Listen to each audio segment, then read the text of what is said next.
History में देखा जाए तो स्काई डाइविंग का सबसे बड़ा हादसा एक छोटी सी गलती की वजह से पेश आया था। इस गलती का अंदाजा तो तब हुआ जब 18 स्काई डाइवर्स प्लेन से कूद चुके थे और अब वापसी का भी कोई रास्ता नहीं बचा था।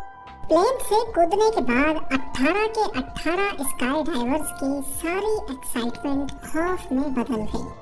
ये सारे एक्सपीरियंस्ड स्काई डाइवर्स थे, लेकिन बदकिस्मती से इनका सालों भर का एक्सपीरियंस यहाँ किसी काम नहीं आ सका। इस हादसे में 16 स्काई डाइवर्स मारे गए और बचने वाले 2 डाइवर्स ने जो कहानी सुनाई उसने सबके रोंगटे खड़े कर दिए। नाज़रीन, इस हादसे को आज दुनिया लेक एरी डिजास्टर के नाम से याद करती है।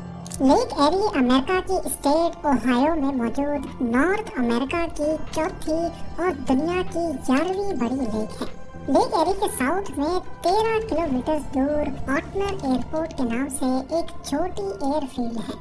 27 अगस्त 1967 वाले दिन इस एयरपोर्ट पर 30 स्काई डाइवर्स आ पहुंचे क्योंकि उनको फ्री फ्लाइट ऑफर की गई थी।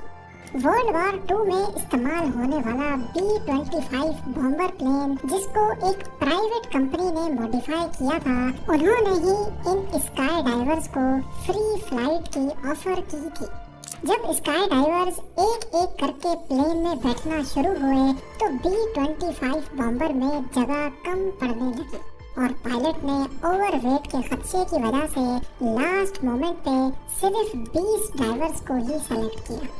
ये सिलेक्शन डाइवर्स के एक्सपीरियंस और स्किल लेवल पे की गई थी। बचने वाले 10 डाइवर्स को अपनी सिलेक्शन ना होने की वजह से अफसोस तो हुआ, लेकिन उनको क्या मालूम था कि पायलट का ये फैसला उनकी जान बचाने वाला है। प्लान ये था कि B-25 बॉम्बर ऑटनर एयरपोर्ट से टेक ऑफ करके गोल घूमता हुआ 20,000 फीट तक जाएगा और इसी एयरपोर्ट के ऊपर आकर 18 डाइवर्स को ड्रॉप करेगा। इसके बाद वो मजीद ऊपर जाएगा और 30,000 फीट की ऊंचाई से आखिरी 2 डाइवर्स जंप करेंगे। इन तमाम डाइवर्स को पैराशूट्स की मदद से वापस लैंड भी ऑटनर एयरपोर्ट पर ही करना था। मौसम की खराबी की वजह से फ्लाइट सुबह को तो टेक ऑफ ना कर सकी, लेकिन दोपहर के 3 बजे B-25 बॉम्बर ने टेक ऑफ कर लिया। प्लेन में बैठे तमाम डाइवर्स बहुत ज्यादा एक्साइटेड थे, क्योंकि एक तो उनको फ्री फ्लाइट मिल रही थी और दूसरा बॉम्बर प्लेन से जंप करने का इनका पहला एक्सपीरियंस था।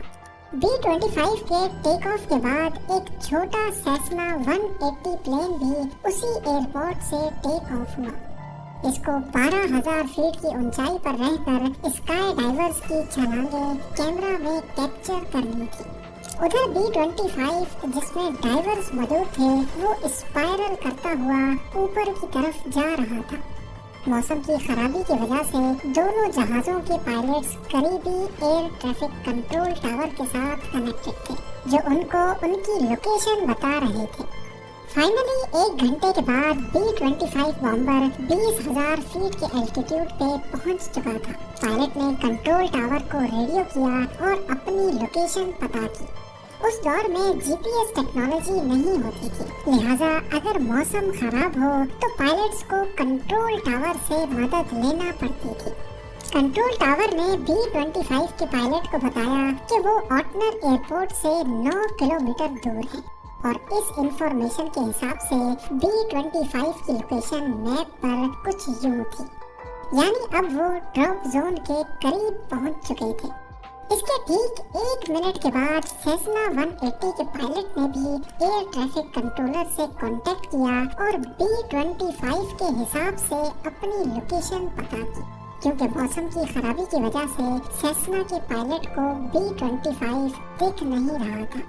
एयर ट्रैफिक कंट्रोलर ने सेस्ना के पायलट को बताया कि वो B-25 से 9 किलोमीटर पीछे है, यानी मैप पे देखा जाए तो अगर B-25 की लोकेशन ऑटनर एयरफील्ड से 9 किलोमीटर दूर थी तो सेस्ना की लोकेशन B-25 से भी 9 किलोमीटर पीछे और ऑटनर एयरपोर्ट से 18 किलोमीटर दूर बन रही थी।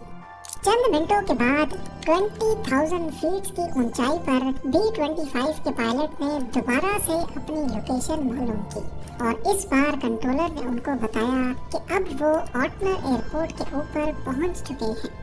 इसी पर पायलट ने 18 स्काई डाइवर्स को जंप करने का इशारा दिया। वो छोटी सी गलती जो स्काई डाइवर्स की जान लेने वाली थी वो असल में हो चुकी है, पर फिलहाल मालूम किसी को भी नहीं। इस ऊंचाई पर टेम्परेचर -30 डिग्री सेल्सियस था। इसी वजह से तमाम स्काई डाइवर्स ने अपने ऊपर जंप सूट्स की एक्स्ट्रा लेयर चढ़ाई हुई थी। तमाम स्काई डाइवर्स ने एक साथ B-25 से छलांग लगा ली ताकि फ्री फॉल के दौरान वो एक साथ अपनी फॉर्मेशन बना सकें। उस वक्त उनको अपने नीचे बादलों की एक लेयर दिख रही थी और उनको अपने पैराशूट्स बादलों को क्रॉस करने के बाद डिप्लॉय करने थे। वो सारे अपने फ्री फॉल को एंजॉय करने लगे, लेकिन जब उन्होंने बादलों की मोटी लेयर को क्रॉस किया तो उन सब की एक्साइटमेंट अचानक से खौफ में बदल गई। वो क्या देखते हैं कि उनके नीचे जमीन नहीं बल्कि दूर दूर तक लेक एरी का गहरा पानी है। इस वक्त इनकी ऊंचाई करीब 3000 फीट ही थी और सबने फौरन अपने अपने पैराशूट्स डिप्लॉय कर दिए, इस उम्मीद में कि शायद वो किसी तरह लेक के बॉर्डर पे जमीन के करीब ही पानी में लैंड कर पाए। लेकिन अफसोस ऐसा ना हो सका। जिस जगह उन्होंने पानी में लैंड किया वो जमीन से कम भी 10 किलोमीटर दूर थी। उनका ख्याल था कि वो पानी में लैंड करने के बाद फौरन अपनी हार्नेस से निकलेंगे और तैर कर मदद का इंतजार करेंगे, लेकिन जैसा वो सोच रहे थे वैसा बिल्कुल भी नहीं हुआ। उन्होंने जो गर्म कपड़ों की लेयर्स पहन रखी थी उनके वजन की वजह से उनका पानी के ऊपर तैरना बिल्कुल भी पॉसिबल नहीं था। इनमें से 2 डाइवर्स ऐसे थे जिन्होंने लैंड करने से पहले ही अपने जूते और फालतू वजन उतार दिया था। सिर्फ यही 2 डाइवर्स थे जो कुछ देर तक पानी में तैर सके और बाद में इनको रेस्क्यू कर लिया गया। बकाया 16 डाइवर्स अफसोस के साथ जिंदा नहीं बच सके और उनकी बॉडीज अगले कई दिनों तक किसी को भी नजर नहीं आई। आखिरी बॉडी को 1 हफ्ते के बाद रिकवर किया गया था। इस हादसे ने दुनिया भर में हेडलाइंस बना दी और इसी हादसे की असल वजह जानने के लिए एक इन्वेस्टिगेशन टीम भी बिठाई गई। ये मालूम करना था कि B-25 ने इनको कहाँ ड्रॉप किया था और इसमें गलती किसकी थी। एयर ट्रैफिक कंट्रोलर का कहना था कि जिस वक्त B-25 ने स्काई डाइवर्स को ड्रॉप किया था उस वक्त वो जमीन के ऊपर लेक एरी से 10 किलोमीटर अंदर ऑटनर एयरपोर्ट के ऊपर थे। उनका मानना था कि तेज हवाओं की वजह से स्काई डाइवर्स ड्रिफ्ट होकर लेक एरी तक जा पहुँचे।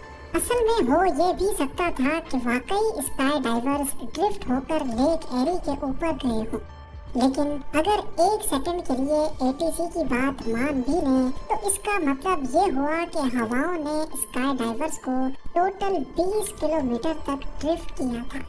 10 किलोमीटर ऑटनर एयरपोर्ट से लेक एरी तक और फिर 10 किलोमीटर मजीद लेक एरी के अंदर। एक्सपर्ट्स ने उस दिन की हवा की स्पीड और डाइविंग की ऊंचाई से जब रफ कैलकुलेशंस की तो मालूम पड़ा कि डाइवर्स ज्यादा से ज्यादा 5 किलोमीटर तक ही ड्रिफ्ट कर सकते थे। यानी ATC के बयान में कुछ न कुछ गड़बड़ जरूर थी। ये तो था ATC का क्लेम, पर B-25 और सेस्ना प्लेन के पायलट्स का कहना था कि हमें हमारी लोकेशन ही गलत बताई गई थी।